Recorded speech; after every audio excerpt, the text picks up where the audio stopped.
ಸ್ನೇಹದ ಬಂಧವನ್ನ ಮತ್ತೆ ಗಟ್ಟಿಗೊಳಿಸಿದ ಹಿರಿಯ ವಿದ್ಯಾರ್ಥಿಗಳ ಸಮ್ಮೇಳನ.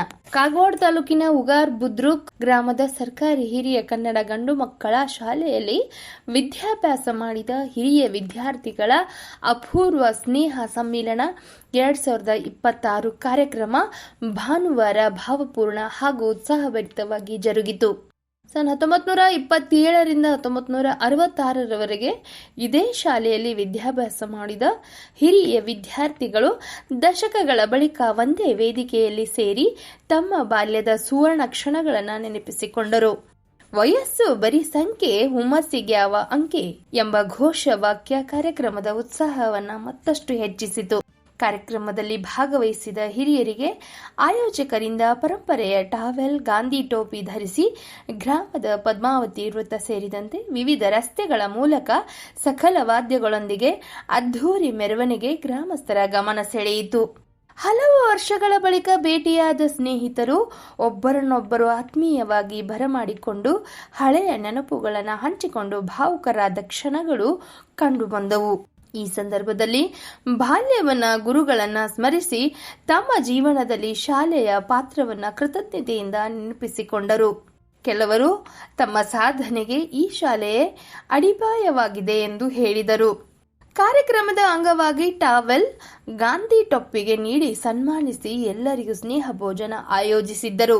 ಗ್ರಾಮದ ಗಣ್ಯರು ಹಾಗೂ ಯುವ ಪೀಳಿಗೆಯವರು ಸಹ ಈ ಸಮ್ಮೇಳನಕ್ಕೆ ಸಾಕ್ಷಿಯಾಗಿ ಹಿರಿಯರ ಸ್ನೇಹ ಭಾವಕ್ಕೆ ಮೆಚ್ಚುಗೆ ವ್ಯಕ್ತಪಡಿಸಿದರು. ಇಂತಹ ಸಮ್ಮೇಳನಗಳು ಸಮಾಜದಲ್ಲಿ ಒಗ್ಗಟ್ಟು ಮತ್ತು ಮೌಲ್ಯಗಳನ್ನು ಉಳಿಸಲು ಸಹಕಾರಿ ಎಂಬ ಅಭಿಪ್ರಾಯ ವ್ಯಕ್ತವಾಯಿತು. ಒಟ್ಟಿನಲ್ಲಿ ವಯಸ್ಸು ಎಷ್ಟೇ ಆಗಲಿ ಸ್ನೇಹದ ನೆನಪುಗಳು ಎಂದಿಗೂ ಮಂಕಾಗುವುದಿಲ್ಲ ಎಂಬುದನ್ನು ಈ ಅಪೂರ್ವ ಸಮ್ಮೇಳನ ಮಾಡುವ ಮೂಲಕ ಉಗಾರ್ ಬುದ್ರುಕ್ ಯುವಕರ ಬಳಗ ಮತ್ತೆ ಸಾಬೀತುಪಡಿಸಿದೆ.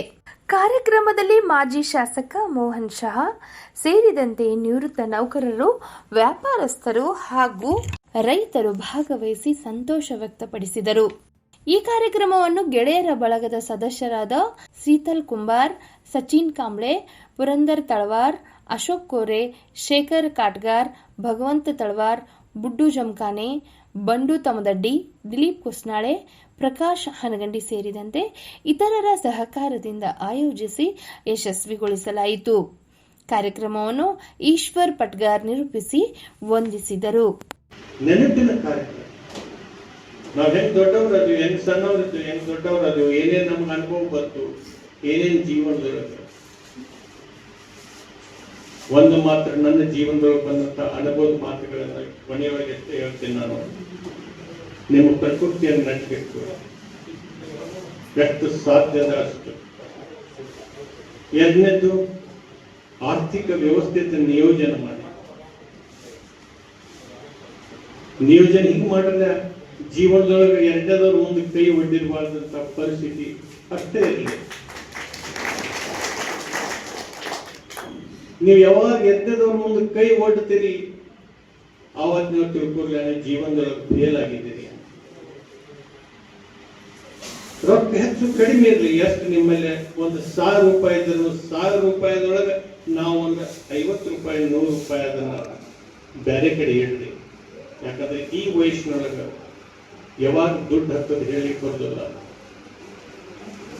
ಅದಕ್ಕೆ ಮಹತ್ವದ ಅದಕ್ಕೂ ಆ ಹೊತ್ತಿನೊಳಗೆ ಇಷ್ಟೆಲ್ಲಾ ಪ್ರವಾಸ ಮುಗಿದ ಮೇಲೆ ಶೇವಣದ ಸ್ಟೇಷನ್ ಇಳಿಯುವುದಕ್ಕಿಂತಲೂ ಮೊದಲು ಕೈ ಮುಂದೆ ಒಡ್ಡಿ ಆ ಮುಂದಿನ ಸ್ಟೇಷನ್ ಸೇರ್ಕೊಂತ ನೀವು ಇಳಿದ್ರೆ ನಿಮ್ಮ ಇಡೀ ಪ್ರವಾಸ ಇದ್ದದ್ದ ಅಯಶಸ್ವಿ ಅಂತ ತಿಳ್ಕೊತಾರೆ. ಮೂರನೇದ್ದು, ಒಬ್ಬ ಬಡವ ಇರಲಿ ಶ್ರೀಮಂತ ಇರಲಿ ಎಲ್ಲರ ಬಳಿ ಒಳ್ಳೆಯ ತರದಿಂದ ಅವರು ಸುಖ ದುಃಖದಲ್ಲಿ ಭಾಗಿಯಾಗ್ರಿ. ಅವ್ರು ದೊಡ್ಡವ್ರದಾರ ಅಂತ ಹೇಳಿ ಅವ್ರಿದ್ರೊಳಗೆ ಹೋಗೋದು, ಸಣ್ಣವರ ನಿಮ್ಮ ಅಂಗಡಿ ಇದ್ರ ಮನೆ ಬಾಗಿಲಿದ್ರು ಕೂಡ ಅಲ್ಲಿ ಹೋಗೋದಿಲ್ಲ. ಹಿಂಗೆ ಮಾಡಬೇಡಿ. ಎಲ್ಲರೂ ಕೂಡ ಒಳ್ಳೆಯ ಸಂಬಂಧ, ಎಲ್ಲರ ಸುಖ ದುಃಖದೊಳಗೆ ಭಾಗಿಯಾಗ್ರಿ.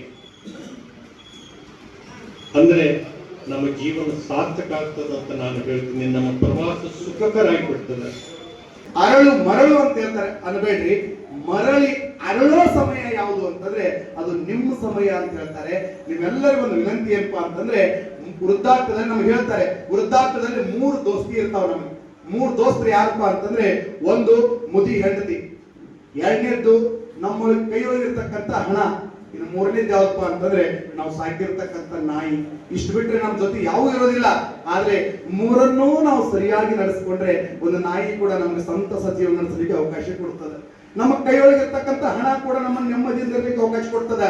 ಒಂದು ಮಾತನ್ನು ವಿನಂತಿ ಮಾಡ್ಕೊಳ್ತಾ ಇದ್ದೀನಿ ನಿಮ್ಗೆಲ್ಲರಿಗೂ ಕೂಡ, ನಾವು ಗಂಡು ಮಕ್ಕಳು ನಾವು ಹೊರಟು ಹೋದ್ರು ಕೂಡ ಅಜ್ಜಿಯರು ಒಂದು 10 ವರ್ಷ ಬದುಕಬಹುದು. ಆದ್ರೆ ಮನೆಯೊಳಗಿನ ರೊಟ್ಟಿ ಕೊಟ್ಟಂತ ಕೈ ನಮ್ಗಿಂತ ಮೊದಲು ಹೊರಟು ಹೋದ್ರೆ ನಾವು 10 ವರ್ಷ ಅಲ್ಲ 1 ವರ್ಷ ಕೂಡ ಬದುಕೋದು ಬಹಳ ಕಠಿಣ. ಯಾಕಂತಂದ್ರೆ ನಾವು ಒಂದು ಚರಿಗೆ ನೀರು ಬೇಕಾದ್ರೂ ಆ ತಾಯಿನೇ ಅವಲಂಬಿಸಿರ್ತಕ್ಕಂಥವ್ರು ನಾವೆಲ್ಲರೂ ಕೂಡ. ಅವಳನ್ನ ಚೆನ್ನಾಗಿ ನಾವು ಇನ್ನು ಮೇಲೆ ನೋಡ್ಕೊಂಡ್ರೆ ನಾವೆಲ್ಲರೂ ಕೂಡ ಒಳ್ಳೆಯವರಾಗಿರ್ತೀವಿ ಅಂತ ಹೇಳ್ತಾ ನಿಮ್ಗೆ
ನನಗೆ 82 ವಯಸ್ಸು.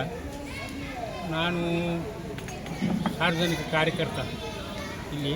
ಆದರೆ ಇವತ್ತು ಮಾಡಿದಂಥ ಕಾರ್ಯ ಅತ್ಯಂತ ಶ್ಲಾಘನೀಯ, ಅದ್ಭುತವಾದಂಥ ಕಾರ್ಯವನ್ನು ಮಾಡಿದ್ದಾರೆ. ಜನಜಾಗೃತಿಯನ್ನು ಮಾಡಿ ನಮ್ಮ ವಿದ್ಯಾರ್ಥಿಗಳು ಯಾವ ಮಟ್ಟದಲ್ಲಿ ತಮ್ಮ ಜೀವನವನ್ನು ರೂಪಿಸಿಕೊಳ್ಳಲಿಕ್ಕೆ ಮಾರ್ಗದರ್ಶನ ಮಾಡಬೇಕು ಅನ್ನೋದ್ರ ಬಗ್ಗೆ ಚಿಂತನೆ ಮಾಡುವಂಥ ಒಂದು ಸನ್ನಿವೇಶವನ್ನು ಇಲ್ಲಿ ಕಲ್ಪಿಸಿಕೊಟ್ಟಿದ್ದಾರೆ. ಗೌರ್ಮೆಂಟು ಸಾಕಷ್ಟು ಸಹಾಯ ಮಾಡಿದೆ, ಆದರೆ ವ್ಯವಸ್ಥೆಯ ಅಭಾವದಿಂದ ಯಾವುದೇ ಕಾರ್ಯರೂಪಕ್ಕೆ ಬರ್ತಾ ಇಲ್ಲ. ದಯಮಾಡಿ ಆ ಕಡೆ ಲಕ್ಷ್ಯ ಕೊಡುವಂಥ ಒಂದು ಕಾರ್ಯಕ್ರಮ ಈ ವಿದ್ಯಾರ್ಥಿಗಳು ಮಾಡಿದ್ದಾರೆ. ಇವರಿಗೆ ಬಲವನ್ನು ಕೊಟ್ಟು ಇವರನ್ನು ಪ್ರೋತ್ಸಾಹಿಸಿ ಇವರಿಂದ ಹೆಚ್ಚಿನ ಒಂದು ಕಾರ್ಯವನ್ನು ಅಪೇಕ್ಷೆ ಮಾಡ್ತಾ ಇದ್ದೀವಿ.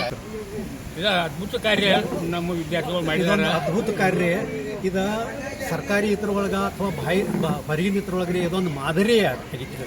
ಫಸ್ಟ್ ಟೈಮ್ ಆಗಿಂದ ಐತ್ರಿ ಇದೊಂದು ಎಲ್ಲರಿಗೂ ಇದೊಂದು ಹೊಸ ಮಾದರಿ ಆಗಿತ್ತು. ಈ ಟೈಪ್ ಎಲ್ಲಿ ಆಗಿರ್ತೀವಿ ನೋಡಿದ ನಮಗೊಂದು ಆನಂದ ರೀ, ಅಥವಾ ಒಂದು ಹಳೆ ನೆನಪ, ಅಥವಾ ನಮಗೊಂದು ಮನುಷ್ಯನೊಳಗೆ ಒಂದು ಹಳೆಯದು ಒಂದು ಇದಾಗಿ ಉತ್ಸುಕಾಗಿ ನಮಗೊಂದು ಭಾಳ ಒಂದು ಆನಂದ ಆಗಿತ್ತು. ಆಯೋಜಕರಿಗೆ ಏನು ನಾವು ಹೃದಯ ತುಂಬ ಅವರಿಗೆ ನಾವು ಧನ್ಯವಾದಗಳು ಹೇಳ್ತೀವಿ.